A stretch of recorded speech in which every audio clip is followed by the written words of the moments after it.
Hello students, welcome to chemistry point. आज हम bends rule के बारे में बात करेंगे।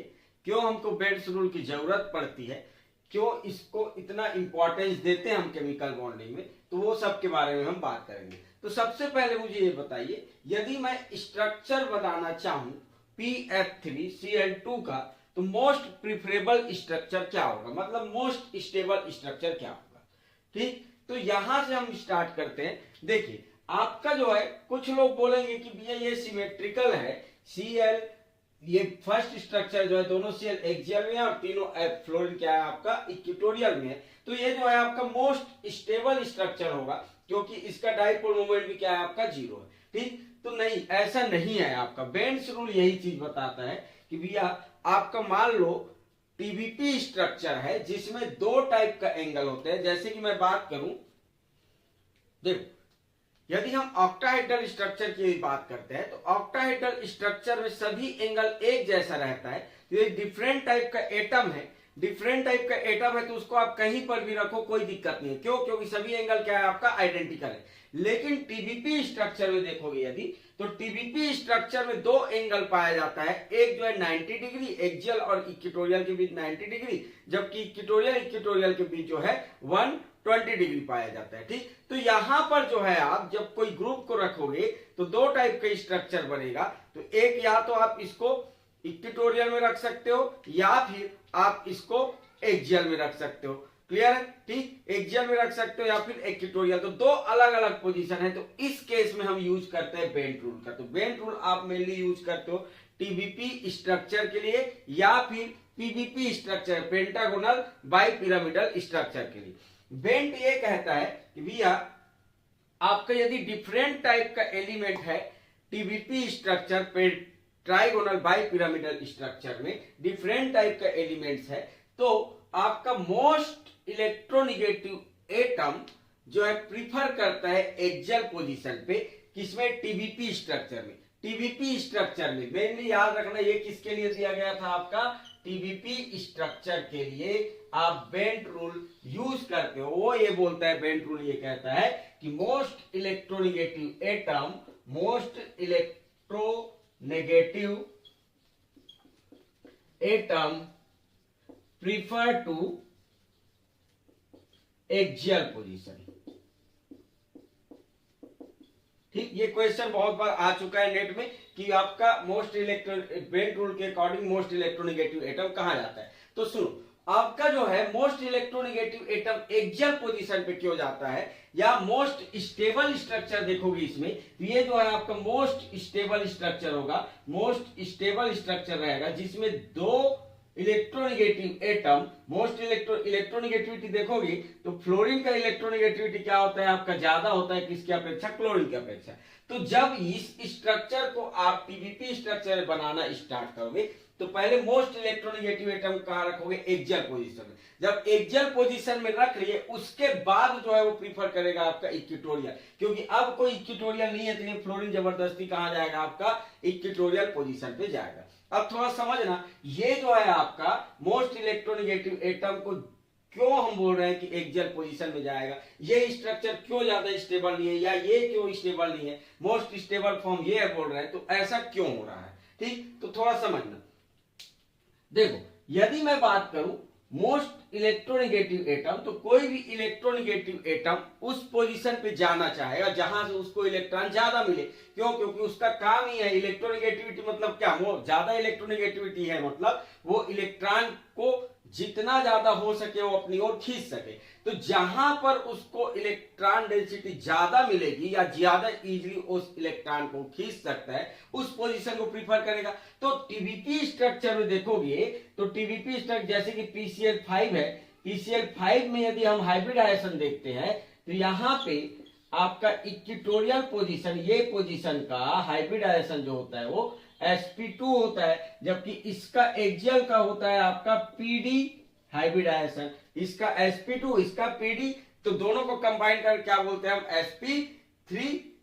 sp3d हाइब्रिडाइजेशन बोलते हैं। अब देखो, हमको पता है कि भैया percentage s character directly proportional होता है आपका एक तो थीटा के, और यह जितना ज्यादा एस परसेंटेज रहे कोई ऑर्बिटल में, वो न्यूक्लियस के उतना ज्यादा पास, एस परसेंटेज जितना ज्यादा मतलब न्यूक्लियस के उतने पास, तो न्यूक्लियस के जितने ज्यादा पास रहेगा वहां से इलेक्ट्रॉन मिलना उतना टफ होगा। मतलब इक्वेटोरियल पोजीशन पे देखोगे जहां पे एंगल जो है 120 डिग्री है, तो इस पोजीशन पे इस ऑर्बिटल्स की बात करोगे तो वहां पर परसेंटेज एस कैरेक्टर ज्यादा है, मतलब एस परसेंटेज ज्यादा होने के कारण इलेक्ट्रॉन का डोनेशन जो है यहां पर कम होगा, वो उतना इजीली इलेक्ट्रॉन डोनेट नहीं करेगा। जबकि एक्सियल पोजीशन में देखोगे, एक तो एंगल भी 90 डिग्री है, 90 डिग्री समझ में आ रहा है, परसेंटेज एस कैरेक्टर कम होगा क्योंकि percentage s character directly proportional होता है थीटा।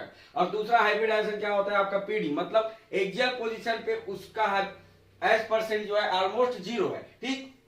तो इस पोजीशन पे यदि इलेक्ट्रोनेगेटिव एटम आ रहा है एक्सियल पोजीशन पे, तो वो जो है इलेक्ट्रॉन इजीली अपने ओर खींच सकता है, इंटरेक्ट कर सकता है। इसलिए बेंट ये कहता है कि भैया मोस्ट इलेक्ट्रोनेगेटिव एटम जो होता है वो एक्सियल पोजीशन पहले प्रीफर करेगा। अब एक्सियल पोजीशन ऑक्युपाई होने के बाद और बचा है तब कहां जाएगा, वो इक्वेटोरियल पोजीशन पे जाएगा। बात समझ में आई क्या? मतलब ये है फास्फोरस को पीवीपी स्ट्रक्चर में देखोगे तो इसका बॉन्डिंग कुछ ऐसा रहेगा, ये जो है आपका ऑर्बिटल्स है, ठीक। तो इन ऑर्बिटल्स के बीच के एंगल 120 और इनको बोल रहे हैं हम क्या, इनके बीच इसका हाइब्रिडाइजेशन होता है क्या, sp2 हाइब्रिडाइजेशन। जबकि ये दो एक्सियल का है वो क्या हो जाएगा आपका pd हाइब्रिडाइजेशन का हो जाएगा, ठीक। तो यहां पर उसको इलेक्ट्रॉन ज्यादा मिलेगा, तो भैया सिंपल चीज है, इलेक्ट्रोनेगेटिव एटम वही जाकर ज्यादा स्टेबल होगा ना जहां पर इलेक्ट्रॉन उसको ज्यादा इजीली मिलेगा। अब मान लो आप फ्लोरीन को यहां रख रहे हो, इस पोजीशन पे रख रहे हो, तो इलेक्ट्रॉन विड्रॉ उतना अच्छे से नहीं कर सकता, तो उतना ज्यादा स्टेबल नहीं रहेगा। जबकि एक्सियल पोजीशन में देखोगे तो यहां से इलेक्ट्रॉन ज्यादा इजीली विड्रॉ कर रहा है, तो ज्यादा स्टेबल होगा। तो आपका सबसे पहले टीबीपी स्ट्रक्चर में आपको यह देखना है कि मोस्ट इलेक्ट्रोनेगेटिव एटम आपका कहां जाएगा, एक्सियल पोजीशन पे। उसके बाद जो है आपका बाकी जो रहेगा वो इक्वेटोरियल पोजीशन पे जाएगा। क्लियर है, ठीक। ये तो हो गया इसका रूल कि मोस्ट इलेक्ट्रोनेगेटिव एटम प्रीफर करेगा एक्सियल पोजीशन पे। आपको ये रूल बस याद रखना है। आप फॉलो क्या करोगे, देखो फॉलो बस ये करना कि मोस्ट इलेक्ट्रोनेगेटिव एटम हमेशा उस पोजीशन पे जाएगा जहां पे एंगल कम हो, जहां पर एंगल कम हो। ये कॉन्सेप्ट याद रखना। ये यदि याद रखोगे एक्सियल पोजीशन पे जाता है इलेक्ट्रोनेगेटिव एटम करके, तो बहुत सारी चीज और डिफरेंट स्ट्रक्चर पढ़ेंगे तो वहां पर हमको दिक्कत होना स्टार्ट हो जाता है, ठीक। तो ये मेनली टीबीपी के लिए दिया था रूल बेंट ने, लेकिन आपको ये याद रखना है, ये तो आपका रूल हो गया। दूसरा रूल ये याद रखना है कि जहां पर most electronegative atom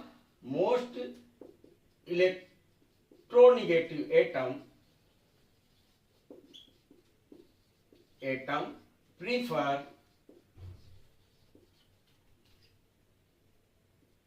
where percentage as character is less, ठीक। तो ये बताओगे तो यहां पर परसेंटेज एस कैरेक्टर क्या है, परसेंटेज एस कैरेक्टर हाई है, जबकि एक्सियल पोजीशन पे परसेंटेज एस कैरेक्टर लेस होगा। इसलिए जो है आपका most electronegative atom axial position पे पहले प्रीफर करेगा, उसके बाद जो है आपका इक्वेटोरियल पोजीशन। किस स्ट्रक्चर में, टीबीपी स्ट्रक्चर में, टीबीपी स्ट्रक्चर में।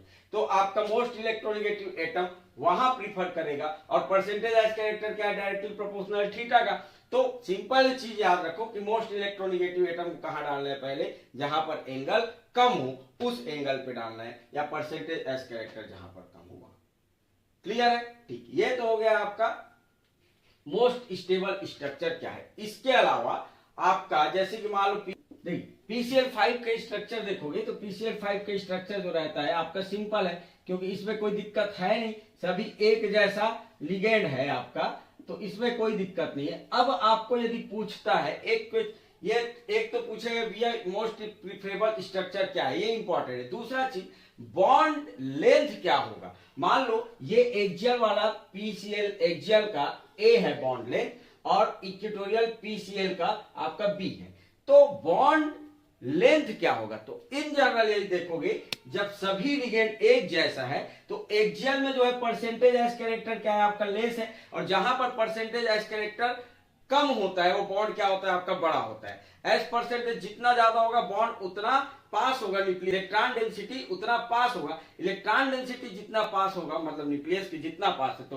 बॉन्ड क्या होगा उतना छोटा होगा। ठीक, तो परसेंटेज एस कैरेक्टर जितना ज्यादा बॉन्ड लेंथ उतना कम। ठीक, तो इन जनरल यदि देखोगे सेम टाइप का लिगेंड है तो PCL bond length PCL axial वाला जो रहेगा, एक्सियल वाला हमेशा बड़ा रहेगा पीसीएल इक्वेटोरियल की अपेक्षा।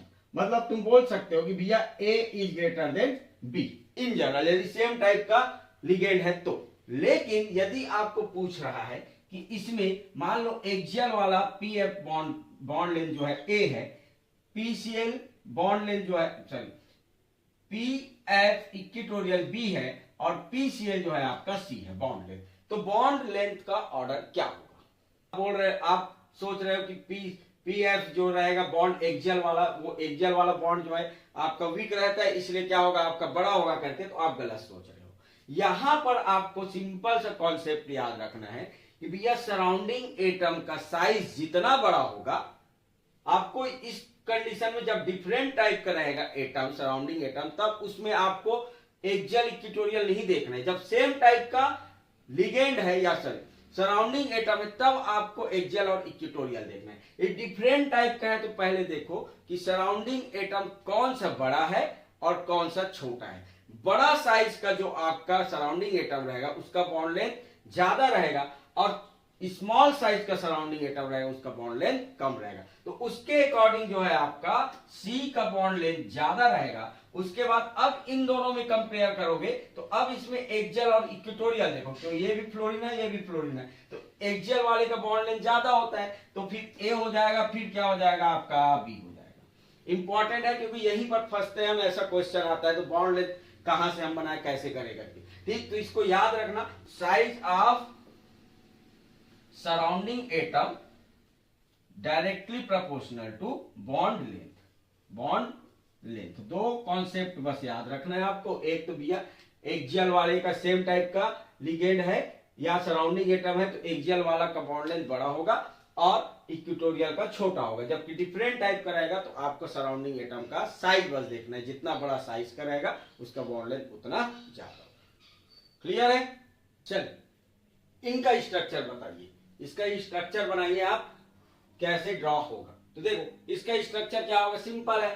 फास्फोरस में पहले मोस्ट इलेक्ट्रोनेगेटिव एटम कौन है, फ्लोरीन है, तो फ्लोरीन को पहले कहां डालो, एक्सियल पोजीशन पे, फ्लोरीन को डाल लो एक्सियल पोजीशन पे। बाकी क्लोरीन कहां आ जाएगा आपका इक्वेटोरियल, क्योंकि इक्वेटोरियल पोजीशन क्या है आपका खाली है। मान लो ये ए है और ये बी है बॉन्ड लेंथ, तो बी इज ग्रेटर देन ए हो जाएगा। ठीक, इस केस में देखोगे तो मोस्ट इलेक्ट्रोनेगेटिव एटम कौन है, क्लोरीन। क्लोरीन का इलेक्ट्रोनेगेटिविटी ज्यादा होता है किसके अपेक्षा, ब्रोमीन के अपेक्षा। तो अब जो है पहले आप किसको डालोगे एक्सियल पोजीशन पे, किसको रखोगे आप, क्लोरीन को, तो ये हो जाएगा आपका क्लोरीन क्लोरीन और बचा ये क्लोरीन Br।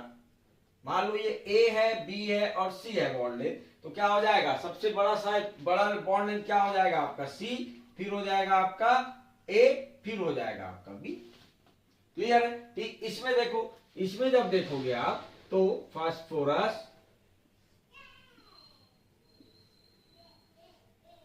फ्लोरीन को कहां रखो, equatorial position sorry axial position पे, बाकी फ्लोरीन इक्वेटोरियल और डबल बॉन्ड O।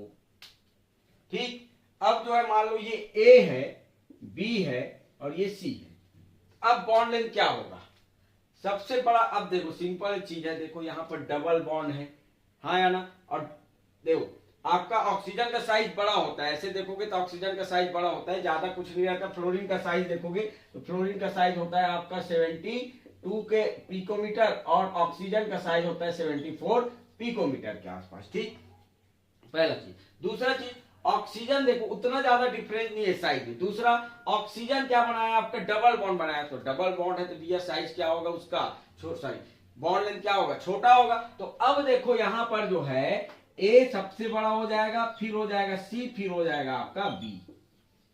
इंपॉर्टेंट है याद रखना, इंपॉर्टेंट है याद रखना। ठीक, देखो SF4 वेस्पर थ्योरी में हम देखे थे, यदि एक लोन पेयर आता है टीवीपी शेप में, यदि टीवीपी जियोमेट्री में हाइब्रिडाइजेशन, आपका हाइब्रिडाइजेशन देखो क्या हो जाएगा आपका sp3d। तो एक लोन पेयर है, इसमें देखोगे तो 4 बॉन्ड पेयर और एक क्या है आपका लोन पेयर। तो ये लोन पेयर ऑफ इलेक्ट्रॉन कहाँ रहेगा, तो वहां पे हमने बोला था कि भैया इक्वेटोरियल पोजीशन पे रहेगा, क्योंकि लोन पेयर ऑफ इलेक्ट्रॉन को क्या चाहिए, ज्यादा स्पेस चाहिए। एक तो वो रीजन था क्योंकि वहां पर एंगल ज्यादा था 120, आप देखोगे तो ये जो है 120 डिग्री है और ये क्या है 90, तो यहां पर रख रहे थे तो रिपल्सन ज्यादा हो रहा था, एक रीजन वो था। और दूसरा रीजन कहां पर, इसका हम कहां रख रहे थे, उसको 120 पे रख रहे थे। अब दूसरा रीजन ये है, देखो यदि lone pair of electron equatorial position पे आता है तो परसेंटेज एस कैरेक्टर क्या है आपका ज्यादा है, तो परसेंटेज एस कैरेक्टर ज्यादा है तो लोन पेयर ऑफ इलेक्ट्रॉन को ज्यादा अच्छे से होल्ड करके रखेगा ना, क्योंकि न्यूक्लियस के ज्यादा पास है। ये जो है पोजीशन में जो है एस परसेंटेज ज्यादा होने के कारण ये जो है ऑर्बिटल जो है न्यूक्लियस के ज्यादा पास, इलेक्ट्रॉन डेंसिटी ज्यादा पास, तो लोन पेयर को ज्यादा अच्छे से होल्ड करके रखेगा। जबकि एक्सियल में जो है परसेंटेज एस कैरेक्टर कम है तो लोन पेयर ऑफ इलेक्ट्रॉन को उतना अच्छे से होल्ड करके नहीं रख पाएगा। इस कारण से हम लोगों ने पढ़े थे कि भैया पहले कहां जाएगा, वो इक्वेटोरियल पोजीशन पे जाएगा। जब पूरा इक्वेटोरियल पोजीशन भर जाएगा तब कहां जाएगा, वो एक्सियल पोजीशन पे जाएगा। ठीक, तो यहां पे जो है आपका, यहां पे देखोगे SF4 का स्ट्रक्चर, तो SF4 का स्ट्रक्चर देखोगे तो ये जो है आपका फ्लोरीन और यहां पे एक लोन पेयर ऑफ इलेक्ट्रॉन आएगा और इसका शेप क्या था, टीटर टॉटर या फिर सीसॉ फॉर्म बोलते हैं। तो लोन पेयर ऑफ इलेक्ट्रॉन यहां से भी एक्सप्लेन हो रहा है कि लोन पेयर ऑफ इलेक्ट्रॉन को कहां रखो, आप इक्वेटोरियल पोजीशन पे रखो। अब सिंपल सी चीज देखो, इलेक्ट्रोनिगेटिविटी ऑफ एटम हमेशा ज्यादा रहेगा इलेक्ट्रोनिगेटिविटी ऑफ लोन पेयर की, हाँ है ना। एटम में कुछ ना कुछ न्यूक्लियस तो रहेगा भैया, तो इलेक्ट्रॉन खींचने की काम करेगी। लोन पेयर ऑफ इलेक्ट्रॉन क्या करेगा, रिपेल करेगा। इस कारण से एटम का इलेक्ट्रोनिगेटिविटी क्या होगा, हमेशा ज्यादा होगा किसके अपेक्षा, लोन पेयर ऑफ इलेक्ट्रॉन की अपेक्षा। तो ये चीज याद रखना, electronegativity of atom is greater then lone pair. ठीक है, अब देखो ये जो है आपका ये स्ट्रक्चर हो गया, क्या हो गया, सीसॉ फॉर्म। ठीक, अब देखो लोन पेयर ऑफ इलेक्ट्रॉन आने के कारण इसका एंगल जो है, अब ये जो एंगल रहेगा ये थीटा डिग्री 180 होना चाहिए था, ये अल्फा, इसको मान लो ये अल्फा 1 है। ठीक, तो ये अल्फा 1 क्या हो जाएगा आपका, alpha 1 lesser than 180 degree, 180 degree से क्या होगा आपका कम होगा।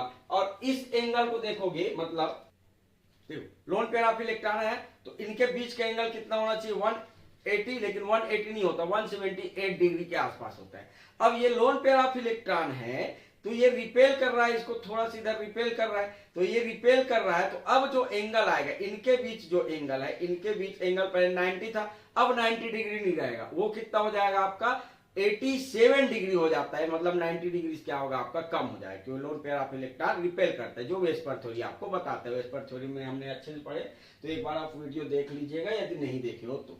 ओके, चल अब देखो, जैसे कि मुझे जो है I3-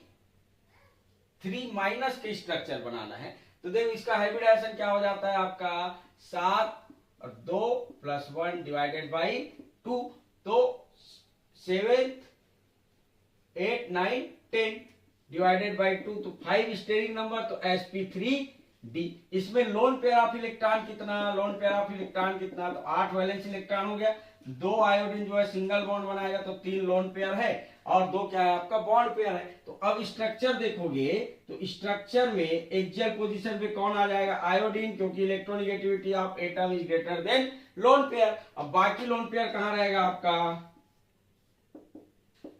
ठीक। अब यदि आपको पूछ रहा है ये कौन सी स्ट्रक्चर हो गया आपका, लीनियर स्ट्रक्चर। अब इनका एंगल कितना होगा करके, इनका एंगल एग्जैक्ट 180 होगा। क्यों, क्योंकि ये सभी साइड से आपका लोन पेयर ऑफ इलेक्ट्रॉन एक जैसे रिपेल कर रहा है एटम को, तो ओवरऑल इसका रिपल्सन क्या होगा आपका 0 होगा, क्योंकि इधर से भी रिपेल कर रहा है, यहां से भी रिपेल कर रहा है, यहां से भी रिपेल कर रहा है, तीनों side lone pair of electron है ना। तो अब जो है एंगल क्या होगा आपका, इसका एंगल जो है 180 डिग्री होगा। तो यदि इन दोनों में कंपेयर करने के लिए बोले कि भैया एक्सियल वाले बॉन्ड का बॉन्ड एंगल और इसका बॉन्ड एंगल, इसका अल्फा 2 मान लो, तो alpha 2 is greater then alpha 1 हो जाएगा। क्लियर है? चलो देखो ओवरऑल क्या है, ओवरऑल बेंट रूल ये कहता है कि भैया यदि टीबीपी स्ट्रक्चर है, मेनली ये जो है बेंट रूल किसके लिए दिया था, वो बेंट ने दिया था आपका टीबीपी स्ट्रक्चर पे। एक साइंटिस्ट था बेंट करके, उसने टीबीपी स्ट्रक्चर के लिए दिया था। उसने ये बोला कि आपका मोस्ट इलेक्ट्रोनेगेटिव एटम जो है एक्सियल पोजीशन में प्रीफर करेगा टीबीपी स्ट्रक्चर पे, क्योंकि एस परसेंटेज क्या होता है वहां पर कम होता है, इसलिए वो इलेक्ट्रॉन इजिली विड्रॉ करेगा इस कारण, ठीक। लेकिन इसी स्ट्रक्चर को आप निकाल सकते हो पीवीपी स्ट्रक्चर में अप्लाई करें। यदि हम पीवीपी स्ट्रक्चर में अप्लाई करें तो क्या बनेगा स्ट्रक्चर, देखो जैसे कि आपका PF5Cl2 है, PF5Cl2 है। अब स्ट्रक्चर क्या होगा, अब स्ट्रक्चर क्या होगा, सभी फ्लोरीन, पहले फ्लोरीन को कहां रखोगे आप, एक्सियल पोजीशन पे, हाँ या ना, नहीं, अब एक्सियल पोजीशन पे नहीं रखना है भैया। इसी कारण मैं बोल रहा था कि आप कॉन्सेप्ट याद रखो, जहां पर एंगल कम होगा वहां पे पहले क्या जाएगा आपका, वहां पे पहले मोस्ट इलेक्ट्रोनेगेटिव एटम जाएगा, उसके बाद जो है हम बाकी को रखेंगे। अब देखो यहां पे एंगल कितना होता है 72 डिग्री और इसका एंगल कितना होता है 90 डिग्री, ठीक। तो अब जो है एक्सियल पोजीशन पे नहीं जाएगा फ्लोरीन, इसलिए मैंने बोला था कि एक्सियल वाला कॉन्सेप्ट को अप्लाई मत करना, याद बस रखना, क्योंकि क्वेश्चन वही पूछता है कि TBP according to bent rule TBP most electronegative atom is preferred to, कहां, टीबीपी स्ट्रक्चर में, एक्सियल में। लेकिन पीवीपी में उल्टा हो जाता है, उसमें एंगल जो है, यदि पीवीपी स्ट्रक्चर में देखोगे तो एंगल जो था वो क्या था आपका, यहां पर इक्वेटोरियल का 120 था, एक्सियल का क्या था आपका 90 था। अब उल्टा हो गया, ये 72 हो गया, ये 90 हो गया। तो अब फ्लोरीन कहां प्रीफर करेगा, जहां पर एंगल कम है, क्योंकि यहां पर परसेंटेज एस कैरेक्टर क्या होगा आपका, अब इक्वेटोरियल पे इस बॉन्ड पे परसेंटेज एस कैरेक्टर जो रहेगा वो लेस रहेगा, जबकि एक्सियल में परसेंटेज एस कैरेक्टर जो है आपका मोर रहेगा या हाई रहेगा, ठीक। तो फ्लोरीन को पहले कहां रखो आप, इक्वेटोरियल पोजीशन पे रखो, और क्लोरीन को कहां रखो आप, एक्सियल पोजीशन पे रखो। अब बॉन्ड लेंथ की यदि बात करोगे तो इन जनरल यदि IF7 में देखोगे बॉन्ड लेंथ, तो यहां पर अब जो है पहले क्या था, इसमें जो है एक्सियल वाला बॉन्ड लेंथ, यदि सभी सराउंडिंग एटम एक जैसा था तो एक्सियल वाला बॉन्ड लेंथ बड़ा था। अब इसमें देखोगे तो यहां पे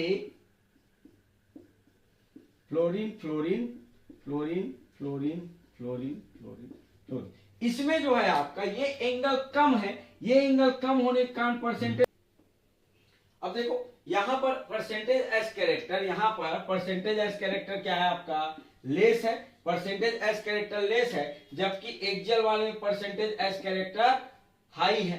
तो ये वाला बॉन्ड जो रहेगा आपका, ये बॉन्ड क्या हो जाएगा आपका, परसेंटेज एस कैरेक्टर लेस होने के कारण लॉन्ग हो जाएगा, जबकि ये क्या हो जाएगा आप, शॉर्ट हो जाएगा। उल्टा होता है, पीवीपी टीवीपी के जस्ट उल्टा होता है, क्योंकि एंगल उल्टा हो गया इसलिए।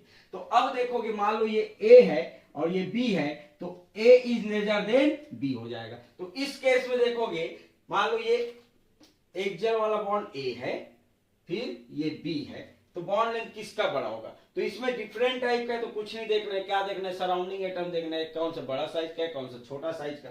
तो ए इज ग्रेटर देन क्या हो जाएगा, बी, ठीक। लेकिन मान लो ऐसा कोई स्ट्रक्चर है, PCl5F2 टाइप का स्ट्रक्चर है, तो अब देखो पहले मोस्ट इलेक्ट्रोनेगेटिव एटम कहां रखोगे आप, इक्वेटोरियल पे, इसमें पीवीपी स्ट्रक्चर में, ठीक। तो पहले आप इसको कहां रखो, इक्वेटोरियल पोजीशन पे रख लो, और बाकी जो क्लोरीन बचा है उसको कहां रखो आप, एक्सियल और इक्वेटोरियल में। मान लो ये बॉन्ड ए है, ये बी है और ये सी है, सॉरी ये बी है और ये सी है। तो सिंपल चीज है, डिफरेंट टाइप का एटम है, तो ये वाला बॉन्ड क्या होगा, सबसे छोटा होगा, ए इज लेजर देन। अब देखो इन दोनों में एक्सियल और इक्वेटोरियल में, अब एक्सियल वाला बॉन्ड क्या होगा आपका, छोटा होगा, तो सी आ जाएगा, फिर हो जाएगा आपका बी, बी का बॉन्ड लेंथ क्या होगा, सबसे बड़ा होगा, ठीक। अब देखो यहां पर जो है, अब थोड़ा समझना, अब हम देखते हैं पीवीपी स्ट्रक्चर में पीवीपी स्ट्रक्चर में हमने पढ़ा था कि लोन पेयर ऑफ इलेक्ट्रॉन आ रहा है, तो अब एक्सियल पोजीशन पे जाएगा, क्योंकि एंगल क्या है, ज्यादा है। अब एंगल ज्यादा, परसेंटेज एज कैरेक्टर ज्यादा, तो ज्यादा स्टेबल होगा वहां पर। तो यदि आप बात करते हो XeF5 माइनस की, XeF5 माइनस की यदि बात करते हो तो देखो यहां पर जो है Xe हाइब्रिडाइजेशन क्या हो जाएगा आपका 8 1 9 9 5 14, तो sp3d3। तो लोन पेयर कितना, 2 लोन पेयर ऑफ इलेक्ट्रॉन पाया जाएगा। तो दोनों लोन पेयर ऑफ इलेक्ट्रॉन कहां, दोनों लोन पेयर ऑफ इलेक्ट्रॉन कहां हो जाएगा आपका एक्सियल पोजीशन पे। स्ट्रक्चर क्या होगा, पेंटागोनल प्लेनर स्ट्रक्चर हो जाएगा। बात समझ में आई क्या, पेंटागोनल प्लेनर स्ट्रक्चर हो जाएगा। क्लियर है। तो यही है आपका बेंट रूल। जब आपका एसिमेट्रिक टाइप का स्ट्रक्चर है, अनसिमेट्रिकल टाइप का स्ट्रक्चर है, तो उसमें जो है हम बेंट रूल का यूज करते हैं। ठीक, लेकिन हम टेट्राहेड्रल स्ट्रक्चर में भी बॉन्ड लेंथ निकालने के लिए यूज कर सकते हैं। कैसे, थोड़ा समझना। चलो देखो, बेंट रूल हम अप्लाई करेंगे टेट्राहेड्रल स्ट्रक्चर में एंड ट्राइगोनल प्लेनर स्ट्रक्चर में, ट्राइगोनल प्लेनर स्ट्रक्चर। इसमें कैसे अप्लाई करेंगे देखो, थोड़ा समझना हम कैसे यूज करेंगे बेंट रूल का टेट्राहेड्रल में और ट्राइगोनल प्लेनर में। ऐसा क्वेश्चन बहुत ज्यादा आता है, आपको लगता है मेन ग्रुप एलिमेंट का रटना पड़ेगा, रटने की जरूरत नहीं है। देखो मान लो आपको पूछ रहा है नाइट्रोजन नाइट्रोजन बॉन्ड लेंथ क्या होगा। एक आपका ये स्ट्रक्चर है और दूसरा जो है आपका इसके जगह में ले लो फ्लोरीन, सराउंडिंग एटम एक में फ्लोरीन ले लो और एक में ले लो आप हाइड्रोजन। अब इन दोनों स्ट्रक्चर में ये मान लो ए है और ये बी है, तो बॉन्ड लेंथ का ऑर्डर क्या होगा, A is greater than B, B is greater than A, या फिर A is equal to B. दोनों का बॉन्ड लेंथ सेम है। तो कैसे हम पता करेंगे कि ये बॉन्ड बड़ा है या वो बॉन्ड जो है आपका बड़ा है। फ्लोरीन वाला जो है N2 F4 और N2H4 में आपका नाइट्रोजन नाइट्रोजन बॉन्ड लेंथ किसका बड़ा है और किसका छोटा है, थोड़ा समझना आप। ठीक, देखो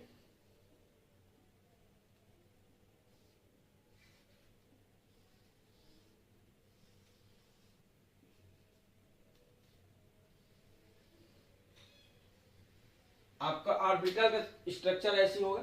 अब थोड़ा समझो, यहां पर सराउंड हमारा बेंट रूल ये कहता है जहां पर मोस्ट इलेक्ट्रोनेगेटिव एटम रहेगा वहां पर परसेंटेज एज कैरेक्टर कम होगा। ऐसा बोल सकता हूं कि बेंट रूल तो वही कहता है कि मोस्ट इलेक्ट्रोनेगेटिव एटम जहां रहता है वहां पर एज परसेंटेज क्या होना चाहिए, कम होना चाहिए। तो मोस्ट इलेक्ट्रोनेगेटिव एटम, अब सराउंडिंग एटम बस डिफरेंट है, नाइट्रोजन नाइट्रोजन तो सेम है, सराउंडिंग एटम डिफरेंस है, उसको देखो। ये जो है आपका हाइड्रोजन, ये फ्लोरीन है, तो ये मोस्ट इलेक्ट्रोनेगेटिव एटम है। तो यहां पर देखोगे ये वाला बॉन्ड में, ये वाला ऑर्बिटल में परसेंटेज एस कैरेक्टर क्या होगा आपका, लेस होगा। जबकि इस इन दोनों का कंपेयर करोगे तो इस orbital percentage s character high होगा। क्यों, क्योंकि मेरा बेंट रूल के अकॉर्डिंग वही होता है, मोस्ट इलेक्ट्रोनेगेटिव एटम वहां पर वो रहता है जहां पर एस परसेंटेज कम हो। तो यहाँ पर एस परसेंटेज क्या होगा, कम होगा, यहाँ पर एस परसेंटेज ज्यादा होगा। तो ये एस परसेंटेज को, क्योंकि मैं इसका हाइब्रिडाइजेशन देखूंगा तो sp3 हाइब्रिडाइजेशन है, तो परसेंटेज एस कैरेक्टर को यहां पर कम हो रहा है, तो कहीं ना कहीं वो मेंटेन तो होगा, हाँ या ना। तो ये जो है आपका परसेंटेज एस कैरेक्टर, अब नाइट्रोजन नाइट्रोजन के बीच के बॉन्ड वाले ऑर्बिटल्स में यहां पर परसेंटेज एस कैरेक्टर क्या हो जाएगा आपका, हाई हो जाएगा, क्योंकि यहां का एस परसेंटेज किधर शिफ्ट होगा, नाइट्रोजन नाइट्रोजन बॉन्ड की ओर। नाइट्रोजन फ्लोरीन का परसेंटेज एस कैरेक्टर कम हो रहा है, तो किधर शिफ्ट होगा आपका, नाइट्रोजन नाइट्रोजन के साइड। अब यहां पे जो है इस केस में देखोगे तो ये वाला यहां पर हाई है परसेंटेज एस कैरेक्टर, तो यहां पर परसेंटेज एस कैरेक्टर क्या होगा आपका, लेस हो जाएगा। और आपको पता है कि percentage s character directly proportional, indirectly proportional to bond length. जितना ज्यादा परसेंटेज एस कैरेक्टर रहेगा बॉन्ड लेंथ उतना कम होगा, हाँ या ना। तो अब देखो ए और बी में यहां पर परसेंटेज एस कैरेक्टर लेस है, मतलब ये वाला बॉन्ड बड़ा होगा और ये वाला बॉन्ड क्या होगा आपका, छोटा होगा। मतलब ऑप्शन कौन सा आ जाएगा आपका, A is greater than B. Easy है, बहुत इजी है, इसको कोई रटने वाला चीज नहीं है, कॉन्सेप्ट बस समझो, इसमें रटने वाला कोई चीज है ही नहीं। ठीक, चल वैसे हम देखें, मान लो B2 H4 है और B2F4 है, तो इनके बीच का बोरान बोरान बॉन्ड लेंथ क्या होगा? मान लो ये H है, ट्राइगोनल प्लेनर स्ट्रक्चर, ठीक, और इसमें जो है आपका फ्लोरीन फ्लोरीन फ्लोरीन फ्लोरीन। अब बॉन्ड लेंथ बोल रहा है ए और बी है, ये ए है और ये बी है। तो देखो इस वाले बॉन्ड में परसेंटेज एस कैरेक्टर हाई, क्योंकि हाइड्रोजन की इलेक्ट्रोनेगेटिविटी कम है। इसमें क्या हो जाएगा आपका परसेंटेज एस कैरेक्टर लेस। तो इस वाले बॉन्ड में परसेंटेज एस कैरेक्टर हाई हो जाएगा और इस बॉन्ड में जो है परसेंटेज एस कैरेक्टर लेस हो जाएगा। तो A is greater then B हो जाएगा। क्लियर है? बहुत इजी है बेंट रूल के अकॉर्डिंग। बेंट रूल केवल जो है आपका most electronegative atom axial position में जाता है, टीबीपी में यही बस नहीं बताता हूँ, बहुत सारी चीज के इंफॉर्मेशन देता है। यदि आप समझना चाहो तो थोड़ा अच्छे से पढ़ोगे आप बेंट रूल, तो बेंट रूल का बहुत ज्यादा यूज होता है आपका, और बहुत सारा कॉन्सेप्ट इससे आपका क्लियर होता है। ठीक है, चलो ये क्वेश्चंस करो, क्वेश्चन करके देखो आपसे कोई आंसर आ रहा है या नहीं आ रहा है। ठीक है, वीडियो पॉज कर लीजिए, ये क्वेश्चंस करिए, बहुत ज्यादा इंपॉर्टेंट है ये। चलिए देखिए, इन दोनों में ज्यादा क्या होगा, वही कॉन्सेप्ट रहेगा पिछला वाला। भैया यहाँ पर सराउंडिंग एटम हाइड्रोजन और फ्लोरीन है, हाइड्रोजन का इलेक्ट्रोनेगेटिविटी कम है, फ्लोरीन का इलेक्ट्रोनेगेटिविटी ज्यादा है, तो यहाँ पर परसेंटेज एस कैरेक्टर लेस होगा, यहाँ पर क्या हो जाएगा आपका हाई हो जाएगा, तो X is greater than Y. अब इसमें देखो ए बी सी डी, यहां से ऊपर से नीचे जा रहे हो, सराउंडिंग एटम हाइड्रोजन हट रहा है, उसके जगह में क्या आ रहा है आपका फ्लोरीन, और फ्लोरीन का इलेक्ट्रोनेगेटिविटी ज्यादा, तो ये जो है आपका जैसे देखोगे ये हाइड्रोजन है। अब 3 फ्लोरीन जो है यहाँ पर परसेंटेज एस कैरेक्टर, तीनों बॉन्ड का परसेंटेज एस कैरेक्टर क्या होगा, लेस हो जाएगा, यहाँ पर लेस हो जाएगा, तो परसेंटेज एस कैरेक्टर इस बॉन्ड में जो है ज्यादा हो जाएगा, बहुत ज्यादा हो जाएगा। जैसे फ्लोरीन की साइज, फ्लोरीन बढ़ते जाएगा, परसेंटेज एस कैरेक्टर कार्बन और हाइड्रोजन के बीच का परसेंटेज एस कैरेक्टर क्या हो जाएगा आपका, हाई होते जाएगा, हाई होते जाएगा। तो ए क्या रहेगा आपका सबसे, सॉरी ये वाला बॉन्ड उतना ही छोटे होते जाएगा, हाँ या ना। तो इस केस में देखोगे D is sorry A is greater than B is greater than C is greater than D. Simple चीज है। यहाँ पर परसेंटेज एस कैरेक्टर इस साइड में, यदि मेथेन में देखोगे, मेथेन का हाइब्रिडाइजेशन देखोगे तो कुछ ऐसा रहेगा, सभी बॉन्ड में percentage s character standard form methane की बात करेंगे तो यहाँ पर परसेंटेज एस कैरेक्टर क्या है 25% और ये भी 25, लेकिन यहाँ पर फ्लोरीन आने के कारण यहाँ पर का ये मान लो फ्लोरीन से जुड़ा है, फ्लोरीन से जुड़ा है, ये भी फ्लोरीन से जुड़ा है, ये हाइड्रोजन से जुड़ा है, तो इलेक्ट्रोनेगेटिविटी ज्यादा होने के कारण परसेंटेज एस कैरेक्टर क्या हो जाएगा, यहाँ पर लेस हो जाएगा। यहाँ पर मतलब percentage s character lesser than 25%, यहाँ पर भी percentage s character lesser than 25%, यहाँ पर भी percentage s character lesser than 25। अब ये जो रहेगा आपका यहाँ पर परसेंटेज एस कैरेक्टर क्या हो जाएगा, ग्रेटर देन 25। बात समझ में, यही तो हो रहा है। पहले आपका भैया सब में 25 था, लेकिन इलेक्ट्रोनेगेटिव एटम आने का परसेंटेज एस कैरेक्टर शिफ्ट हो रहा है दूसरे ऑर्बिटल की साइड, जहां पर लेस इलेक्ट्रोनेगेटिव सराउंडिंग एटम जो है उस साइड। क्लियर है? चलो अब देखो इसमें देखोगे इतना पार्ट क्या है, सेम है। ये क्वेश्चन पूछा गया है, गेट में ये क्वेश्चन आया है कि N2O3 है, N2O4 है, नाइट्रोजन बॉन्ड लेंथ किसका ज्यादा होगा। तो देखो यहाँ पर इतना सेम है। अब यहाँ पर जो है ऑक्सीजन भाई साहब है, यहाँ पर लोन पेयर ऑफ इलेक्ट्रॉन है, और आपको पता है कि एटम का इलेक्ट्रोनेगेटिविटी हाई होता है किससे, electronegative lone pair of electron से। तो यहाँ पे यदि देखोगे तो यहाँ पर परसेंटेज एस कैरेक्टर क्या हो जाएगा, इसमें जो है परसेंटेज एस कैरेक्टर लेस होगा, इलेक्ट्रोनेगेटिव एटम ज्यादा है इस कारण से, तो ये वाला bond X is greater than Y हो जाएगा। ठीक, वही कंडीशन यहाँ पर भी आ जाएगा, X is lesser than Y. Surrounding atom बस देख लेना, सराउंडिंग एटम का इलेक्ट्रोनेगेटिविटी जितना ज्यादा, तो ये जो है आपका सेंट्रल एटम बॉन्ड देखोगे तो वो उतना छोटा हो जाएगा। ठीक, अब ये इंटरेस्टिंग है, इन दोनों में देखो यहाँ पर सराउंडिंग एटम सेम है, तो अब भैया अब क्या करोगे, तो इस केस में हमने बताया था कि भैया यदि सेम टाइप का डिफरेंट टाइप का एटम है तो आपका साइज फैक्टर वर्क करेगा, सेम टाइप का है तो परसेंटेज एज कैरेक्टर वर्क करेगा। तो यहाँ पर साइज क्या है, फ्लोरीन का फास्फोरस का साइज जो होता है बड़ा होता है, नाइट्रोजन का साइज छोटा होता है। इसका जो है आपका 3p ऑर्बिटल यूज होगा, इसका जो है 2p ऑर्बिटल यूज होगा। तो 3p ऑर्बिटल बड़ा होगा ना भाई, सिंपल चीज है। तो क्या हो जाएगा, y is greater then x। तो ओवरऑल आपको क्या समझ में आया कि यदि सराउंडिंग एटम डिफरेंट है, ठीक, तो वहां पर परसेंटेज एज कैरेक्टर देखना है, ठीक। या फिर बोल सकते हो एटम सेम है, ये सेम जिसका आप निकालना चाह रहे हो उसका एटम यदि सेम है तब देखोगे परसेंटेज एज कैरेक्टर, वो इफेक्टिव रहेगा। लेकिन डिफरेंट टाइप का एटम है तो वहां पर जो है आपका क्या, वहां पर साइज फैक्टर वर्क करेगा, जिसका साइज बड़ा होगा वो बॉन्ड बड़ा हो जाएगा। क्लियर है, ठीक। ये जो है आपका बेंड रूल बहुत ज्यादा इंपॉर्टेंट है, बहुत सारा इंफॉर्मेशन मिलता है। हम जो है सिर्फ यही तक बस ये करते हैं कि भैया बेंड रूल जो है लोन पेयर कहाँ जाएगा या फिर मोस्ट इलेक्ट्रोनिगेटिव एटम कहाँ जाएगा, यही यहीं तक बस सीमित रहता है। ऐसा नहीं है, बॉन्ड लेंथ के बारे में भी ये बहुत सारा चीज बताता है, ठीक। चल, थैंक यू फॉर वॉचिंग, मिलते हैं नेक्स्ट वीडियो में। Thank you.